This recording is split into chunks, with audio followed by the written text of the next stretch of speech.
Olá, muito bem-vindos aos estúdios da DW na Alemanha. Começa o Camarote 21, a sua revista semanal de arte e cultura da Europa. No programa de hoje, você confere o Museu Digital de Sons em Extinção, o encanto dos campos de lavanda no sul da França e os telhados de junco do Mar do Norte declarados Patrimônio da Humanidade. Nativos digitais talvez nem façam ideia, mas quem cresceu num mundo offline, como esta que vos fala, tinha uma vida bem diferente da de hoje. Muitos de nós escreveram cartas, aguardaram ansiosamente pela revelação de fotos de viagem, rebobinaram fitas cassete com caneta Bic e tudo isso rodeados por um universo sonoro que já quase nem existe mais. Você se lembra do toque de chamada da internet discada? Ou do barulho do disco do telefone? E do plim da máquina de escrever ao fim de cada linha?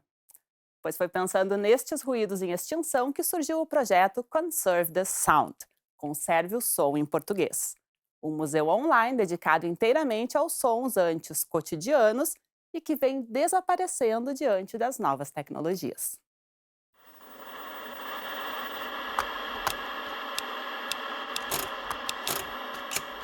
Jan Derksen é fascinado por sons que quase não existem mais.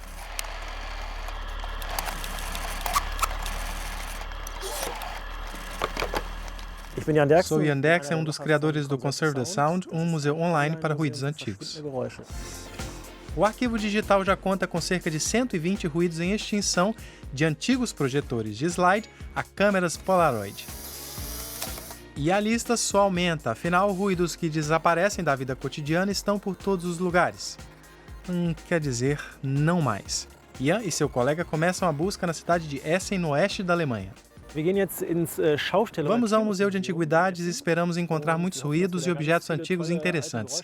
Vimos muitas fotos legais no site e estamos animados com o que vamos encontrar lá. O museu reúne objetos utilizados em festas populares antigas, também chamadas de Kirmes, algo como quermesse em português. Cerca de 9.000 itens resgatam 200 anos de história.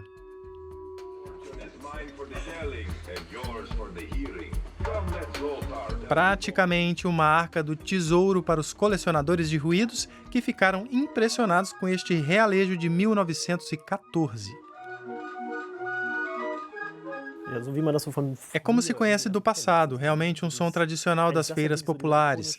Sempre que elas são representadas em filmes antigos, você ouve exatamente esse som. Muito legal.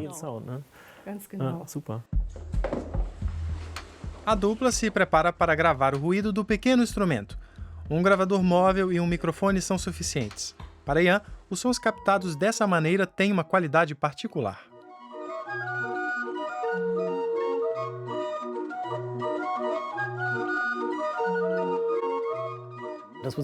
O especial nos ruídos que estão desaparecendo é que eles realmente despertam uma memória pessoal. Um clique ou um ruído podem te transportar para determinadas situações do passado. Você se vê, por exemplo, com 5 anos de idade, numa quermesse realizada em 1950.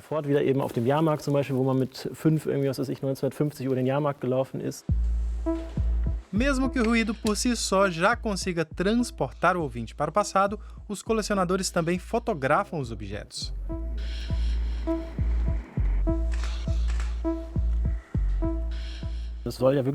O projeto tem que funcionar na internet e, infelizmente, a internet ainda é muito visual.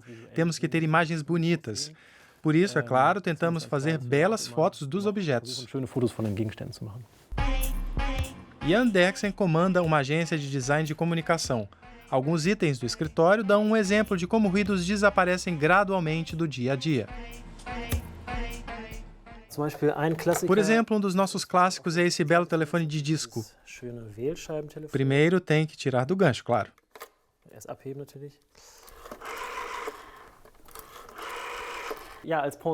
Aí temos um próximo modelo, esses celulares pequenos. É claro que eles fazem muito menos barulho. Você só ouve alguns barulhos se escutar com muita atenção. E por fim, tudo ficou completamente silencioso com os primeiros smartphones, nos quais você apenas desliza o dedo sobre a tela.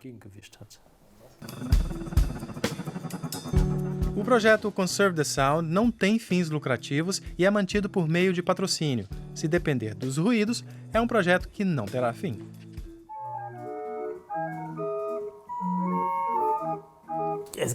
Há muitos ruídos ainda para encontrar. Na verdade, esse é um projeto para a vida toda. Enquanto a humanidade existir e os humanos produzirem ruídos, esse projeto poderá continuar. Conserve o Som é uma jornada digital na qual um ruído pode dizer mais do que 1000 imagens.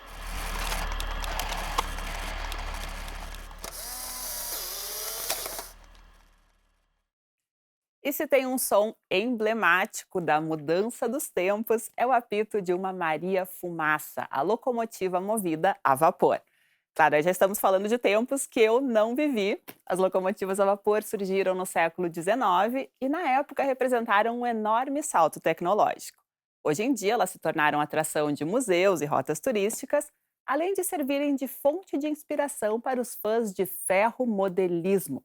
E é para esses apreciadores que nós temos uma ótima notícia. Acaba de ser inaugurado na Alemanha um grande complexo de ferromodelismo com 20 quilômetros de trilhos e direito, claro, ao apito clássico. Uma nova atração turística para os fãs de ferromodelismo. Um parque com mais de 500 vagões de trem que se movimentam pela malha ferroviária de 20 quilômetros de comprimento. O complexo de miniaturas está localizado embaixo de uma pista de esqui em Bispingen, norte da Alemanha. A área toda mede 12.000 metros quadrados e a estrutura com os modelos ocupa 7.000 metros quadrados. É a maior do mundo em termos de escala e comprimento de trilho, e quase o mundo inteiro está tematizado.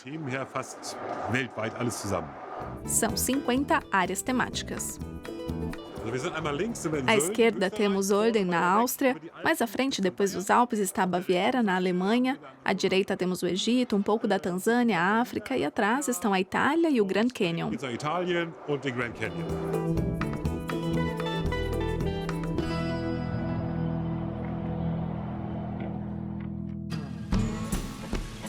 Em fevereiro deste ano, a construção do parque ainda estava a todo vapor.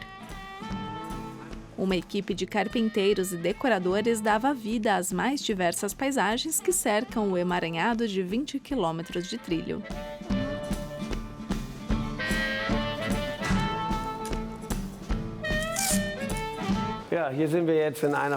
Esta é uma das nossas 3 oficinas. Aqui construímos casas para todas as áreas, América do Sul, África. Todas as casas, pontes, pequenas figuras são feitas aqui para depois serem instaladas no parque.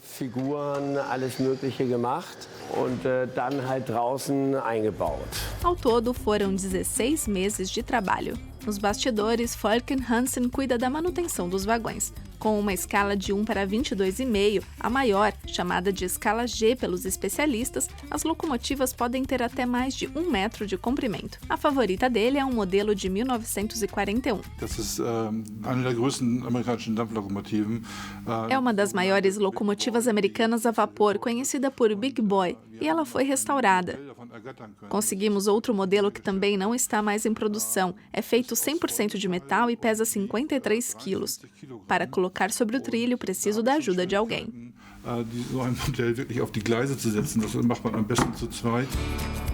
E para não perder o controle de um sistema dessas proporções, todas as rotas são programadas e coordenadas por uma central.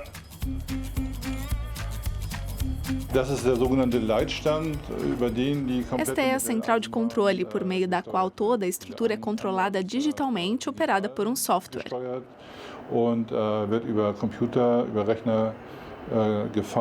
Temos 14 computadores para controlar cada parte do sistema. Todos os veículos podem ser acionados a partir daqui.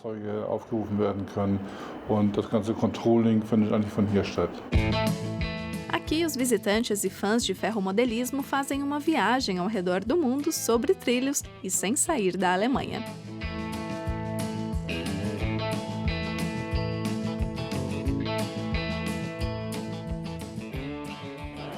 Dá para se divertir bastante e é ótimo para as crianças. Interessante, você passa várias vezes pelo mesmo lugar e sempre vê coisas diferentes. Foi interessante, tive uma boa impressão. A recém-inaugurada atração faz parte do complexo de parques de diversão Lüneburger Heide, no norte da Alemanha.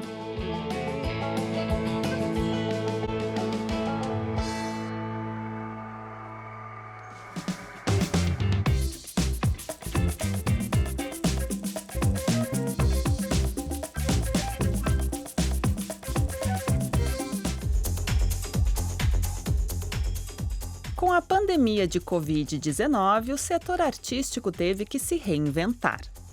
Assim como vários músicos, o famoso DJ alemão Paul van Dyk começou a fazer transmissões ao vivo da sala de casa.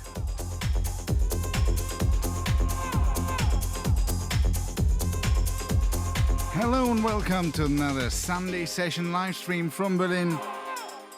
Es ist ganz einfach so, dass É muito simples. Eu coloco a música enquanto pessoas de Berlim se comunicam com pessoas em Nova York, pessoas em Tóquio se comunicam com quem está em Milão.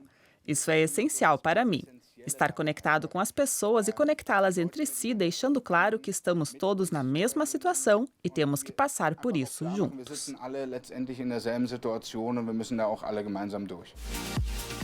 Até recentemente, o cotidiano do DJ era assim. Sempre de um palco para o outro. Nos períodos de maior atividade, Paul van Dyk chegava a dar 16 voltas ao mundo por ano. As apresentações dele atraíam um público anual de mais de 3 milhões de pessoas.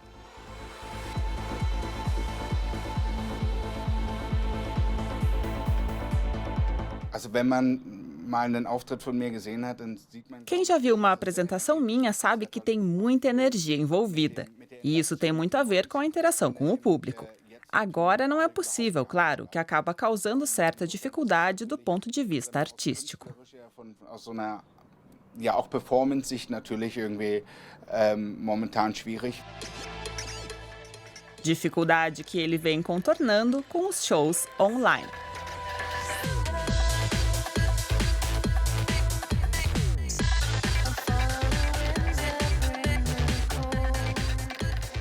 Paul van Dyk também chegou a se apresentar no estádio de futebol vazio do seu time do coração, o Borussia Dortmund. Além disso, ele compôs para o projeto artístico Lux Partum, um show de luzes interativo que foi transmitido na internet durante 10 dias.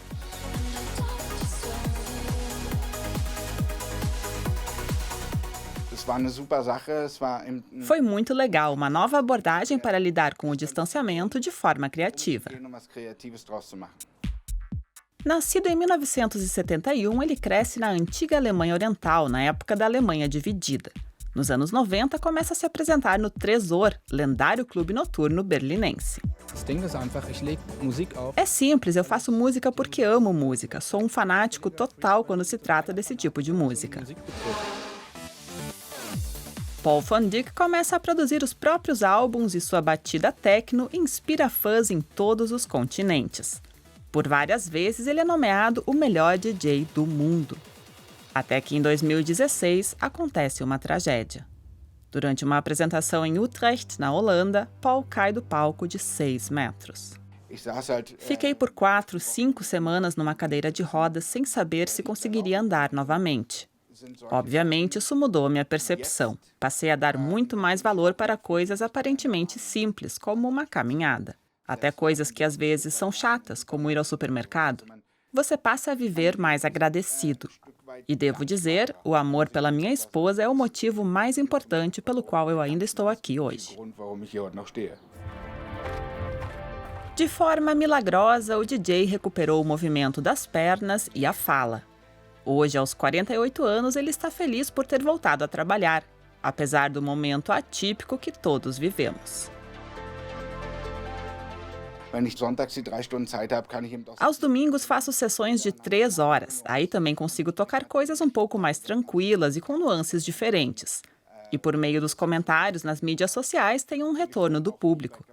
É claro que não é a mesma coisa do que ver as pessoas sorrindo e pulando. Springende Leute sieht. O novo álbum de Paul van Dyk acaba de ser lançado e está disponível para download em diversas plataformas online. No começo de julho, o DJ se apresentou em Berlim para um público pequeno, mas ainda não se sabe como a agenda de apresentações deve ficar para os próximos meses. Bye.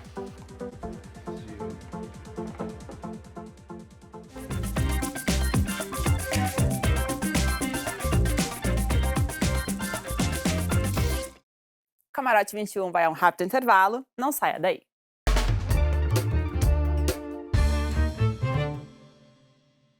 Camarote 21 de volta aqui dos estúdios da DW, na Alemanha. E a gente volta do intervalo numa vibe super tranquila, super natureza, um clima quase bucólico para você desligar de tudo de louco e tenso que está acontecendo no mundo.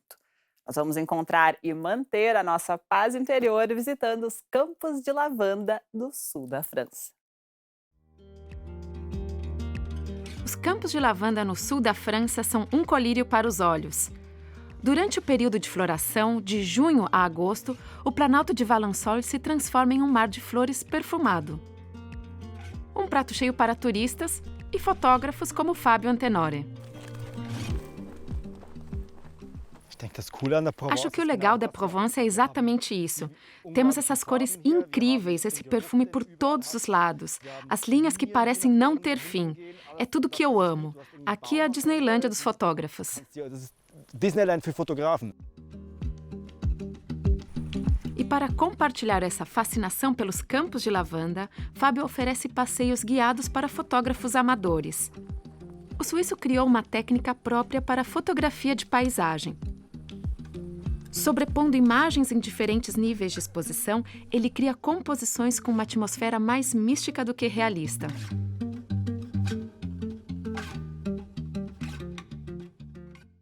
Com a minha fotografia de paisagem, quero retratar todos os sentimentos que tive ao fotografar. Isso significa compor uma imagem que combine os momentos, situações e tipos de iluminação diferentes.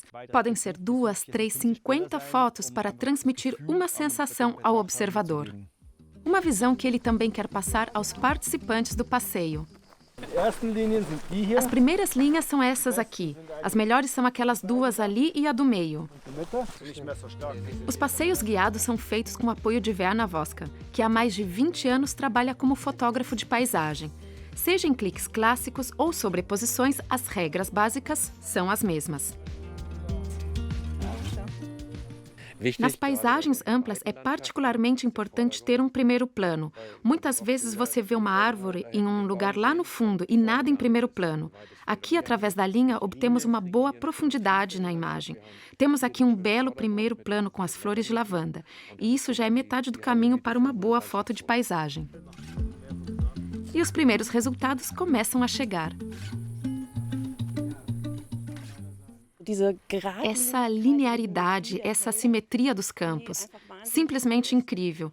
Esse azul púrpura é absolutamente lindo e também a acústica, o zumbido das abelhas, as flores se movendo com o vento, simplesmente lindo. É sempre um desafio. A composição de cada fotografia é sempre uma ótima história. Eine tolle Geschichte, ja, also muss man sagen, né? Mas a popularidade dos campos de lavanda também levanta outra questão. Muitos agricultores se preocupam com a preservação do local. Estamos aqui em uma propriedade particular. Ela pertence a um agricultor que ganha seu sustento com as lavandas. Ou seja, se estou aqui com um grupo, tenho que garantir que as flores sejam protegidas. Não dá para simplesmente colocar o tripé em qualquer lugar, pisar em qualquer lugar, deixar garrafas de cerveja ou bitucas de cigarro por aí. É como estar na sala de alguém. Quando sair, você deve deixá-la como a encontrou. A visita fotográfica guiada dura 1 semana, o que inclui passeios noturnos pelos campos de lavanda. Fábio Antenore gosta desta versatilidade, mesmo que a fotografia noturna tenha suas armadilhas. Não pode haver muita poluição luminosa. Embora eu deva dizer que, por mais legal que seja ter um céu escuro só com a Via Láctea, às vezes também é bom ter um brilho de cidade bem ao fundo. Seja na fotografia clássica ou mais moderna, os campos de lavanda na França são um cartão postal garantido. E a nossa jornada meditativa segue da Provence francesa para o Mar do Norte. Lá fica a ilha de Sylt, uma ilha alemã famosa pela arquitetura particular, inspirada na natureza e que já foi declarada Patrimônio da Humanidade pela Unesco.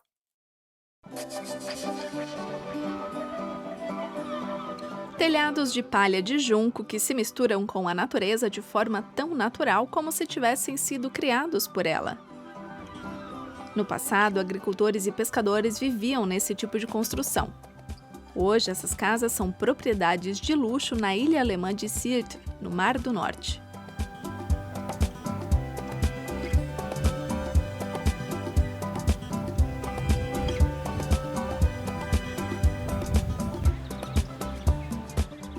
O corretor imobiliário Ralph Justus Maus é especialista neste tipo de residência.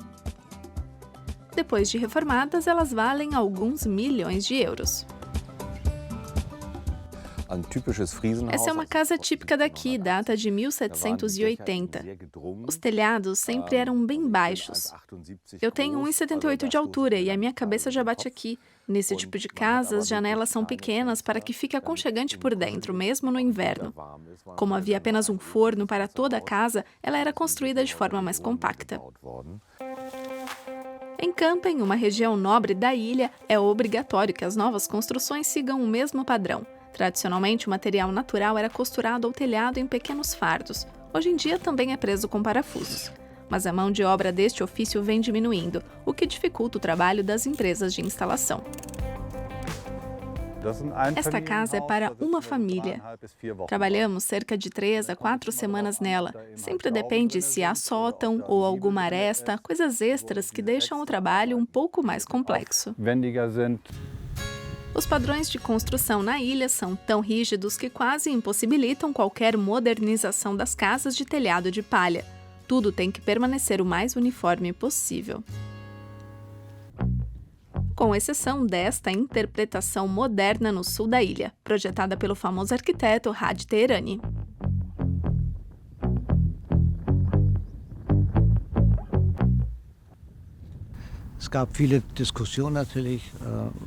Houve muita discussão, e é claro que se questiona, estamos perdendo ou ganhando com o que ele está fazendo?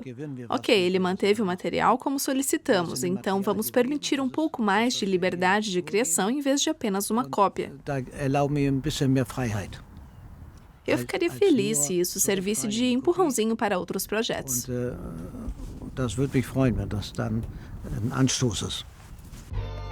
Construções modernas com palha de junco são menos burocráticas em outras partes da Europa. Na Holanda, vários arquitetos vêm testando o material.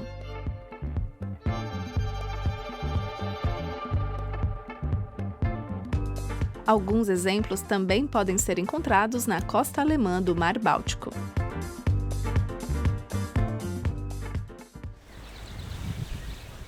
De volta à ilha de Sylt. Boa parte do junco usado nos telhados é extraída da região. Como pássaros fazem ninhos no local, ele só pode ser ceifado no inverno, mas a produção local não chega nem perto da demanda. Grande parte precisa ser importada da Hungria, Romênia e até da China. Essa palha eu cortei no inverno. O caule precisa ser elástico, não pode quebrar. Se eu dobrar assim, com força, não pode quebrar.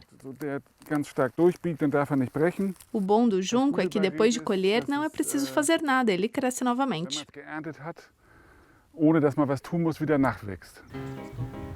Só assim para dar conta de projetos como este. O Hotel Severins, também na ilha, tem atualmente o telhado de palha mais comprido da Europa. E no norte da ilha de Sylt, o arquiteto alemão Christoph Ingenhofen projetou o maior telhado de palha da Europa para um spa à beira-mar. A construção deve ficar pronta em 2021.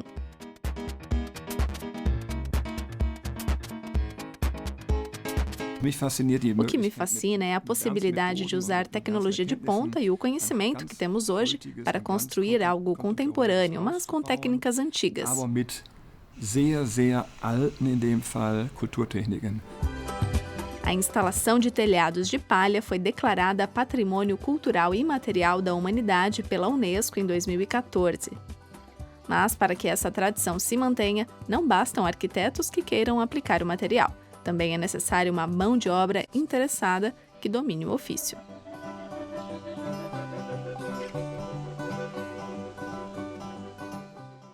Esse foi o Camarote 21 de hoje. Eu desejo a vocês uma semana de muita tranquilidade. Quem quiser rever algum vídeo de hoje, o programa já está online na nossa página e no YouTube da DW Brasil. Nos vemos de novo na semana que vem. Um abraço e até lá!